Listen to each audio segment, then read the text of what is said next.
is outside the White House and actually caught up today with Jensen Huang just moments ago. Megan?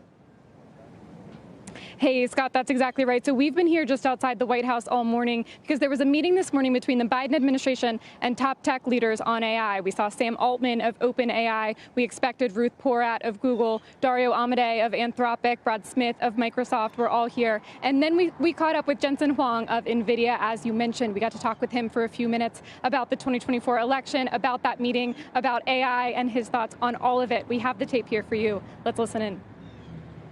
What can you tell us about the meeting today? Well, we're talking about energy, about this new industry called AI factories and artificial intelligence.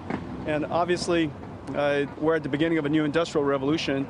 And this industry is going to be producing intelligence. And what it takes is energy and, of course, a lot of great computer science and large computing systems that Nvidia makes. And so we've got to make sure that everybody understands the needs coming, the opportunities of it, the challenges of it, and do it in the most efficient and scalable way we can. Absolutely. Do you see the need for a federal role here in terms of federal investment in combination with private investment? Well, there's probably going to have to be public-private collaboration in this area because the rate of growth is really quite high. Although artificial intelligence consumes a lot of energy to train, it also saves a lot of energy when you consume it. Because ultimately, it's not about training the model, it's about using the model. And whether it's in healthcare or climate technology or just running the power grid, artificial intelligence has the opportunity to really save a ton of energy. And so I think people are grappling with the scale of the opportunity ahead, and of course the scale of the challenges ahead. And so it's going to require public and private collaboration. Yeah. Do you think the U.S. is doing enough at this point to be competitive with China and other countries? Well, this administration is determined to do the most and do it the fastest, and that speaks volumes about the reason why we have this meeting today. And so it's really great. Is there enough money behind it at this point?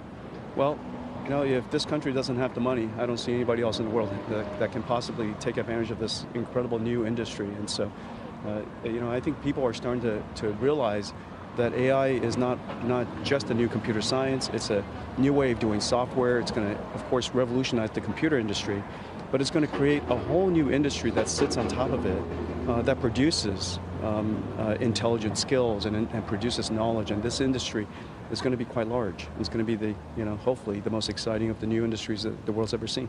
Can I ask you a quick question about export controls? Is there any policy, U.S. policy, that you would like to see changed in order to make sure that you're able to make sales overseas?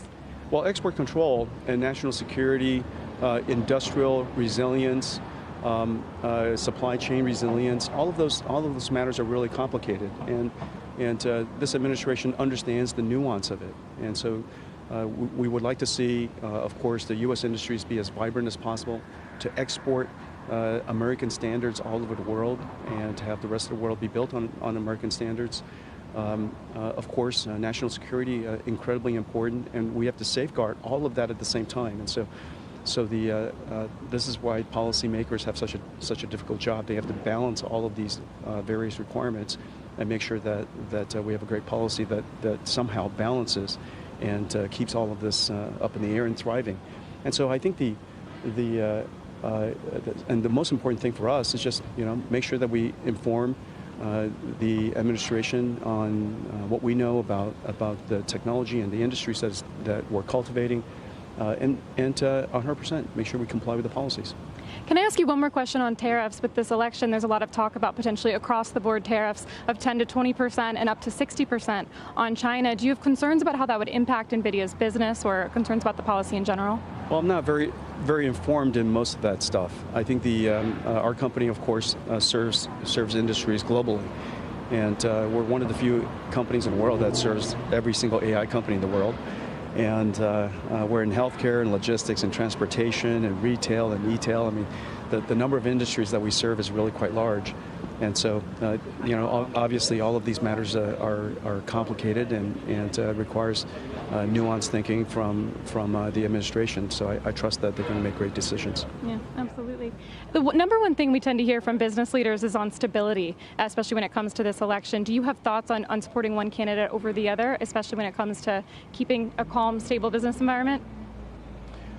Well, one of the things that's really important is, and this affects us in export control, is just to have a stable policy.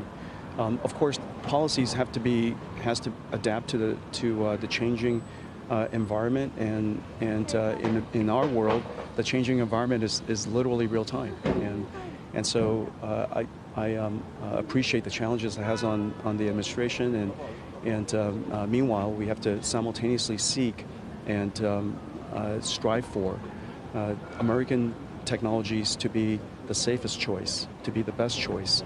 And we want the rest of the world's industries to be built on top of our industry, and so stability matters. And of course, we have to continue to be the best, which American companies know how to do. To the extent that we have stability, I think it's going to be great. What about on taxes? There's obviously very different stances between these two candidates on either raising the corporate tax rate to 28% or cutting it to as low as 15% on the other side. Any preferences there, or any thoughts on sort of how that would impact Nvidia? Well, hey, whatever the tax rates are, we'll support it. It's as simple as that. I think this company was built in America. It benefited from all of the infrastructure and the support and the amazing intellectual capital that's in this country. And so to the extent that we can pay back through taxes, we're delighted to do it. Absolutely. So no endorsements at this time? We're focused on building our company, building our technology, and supporting whatever administration is here. Absolutely. Anything you can tell us about what's next for Nvidia? Well, we're in the process of going into starting the production of our new generation called Blackwell. Every single generation, we try to increase the performance tremendously, and when we introduce new generations and the performance is 3-4 times higher, we're essentially reducing the cost of computing and reducing the cost of artificial intelligence by the same factor. And so each generation reduces energy consumption, increases performance, reduces cost, and so we're in a hurry to get to Blackwell.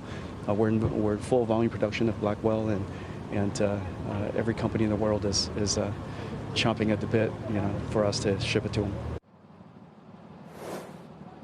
Hey, Scott, so you heard it all there. A lot of details to sift through on policy. He spoke about the need for a public-private cooperation when it comes to building out AI. Didn't want to make commitments when it comes to the 2024 election, but said they would support whatever corporate tax policy was out there. He spoke about the need for stability, especially when it comes to export controls, wanting to see stability with whatever administration comes next. So I'll let you guys sift through it, but a lot there from Jensen Huang.